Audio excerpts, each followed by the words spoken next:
জয়দেববাবু তিনি আমাদের সঙ্গে রয়েছেন। সব থেকে বড় বিষয় যে যখন আমরা এই ভাইরাস নিয়ে কথা বলছি তখন জানা যাচ্ছে যে যাদের অল্প বয়স অর্থাৎ 5 বছরের কম যাদের বয়স রয়েছে আর অন্যদিকে প্রবীণ যারা রয়েছেন তাদের সংক্রমিত হওয়ার চান্সটা অনেকটাই বেশি। সেক্ষেত্রে প্রাইমারিলি কি করার প্রয়োজনীয়তা রয়েছে বলে আপনি পরামর্শ দেবেন? যে কোনো ভাইরাস যাদের ইমিউনিটি কম থাকে তাদের ক্ষেত্রে সিভিয়ার ফর্মে যেতে পারে। যদিও এই ভাইরাসটার ক্ষেত্রে আপার রেসপিরেটরি ইনফেকশনই বেশি, কিন্তু কিছু কিছু ক্ষেত্রে লোয়ার রেসপিরেটরি ইনফেকশন হতে পারে। লোয়ার রেসপিরেটরি ইনফেকশন মানে নিউমোনিয়া, ব্রঙ্কাইটিস এগুলো হতে পারে।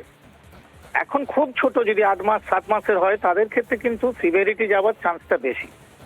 এই ভাইরাসটির কিন্তু কোনো প্রতিষেধক তো নেই এবং এই ভাইরাসের কোনো অ্যান্টিভাইরাল ড্রাগ কিন্তু নেই। সুতরাং ট্রিটমেন্টটা যেটা হয় সেটা হচ্ছে সিমটোম্যাটিক ট্রিটমেন্ট, মানে সেখানে ফ্লুইড দেওয়া হয়, অক্সিজেন দেওয়া হয়, খুব খারাপ হলে সেখানে ভেন্টিলেশন সাপোর্ট দেওয়া হয়। কিন্তু মেন হচ্ছে এটা থেকে বাঁচার উপায় হচ্ছে সব ভাইরাসের ক্ষেত্রে আমরা যেটা প্রিকশন বলে থাকি, প্রথম হচ্ছে যে কোনো বাচ্চা যদি সর্দি কাশি জ্বরে থাকে তাকে রেস্ট দেওয়া উচিত। আননেসেসারি স্কুলে পাঠাবেন না, ক্রাউডেড প্লেসে পাঠাবেন না। এই ছোটগুলোর ক্ষেত্রে তো মাস্ক টাস্ক পরানো যায় না, কিন্তু বড়গুলোর ক্ষেত্রে মাস্ক পরাতে হবে।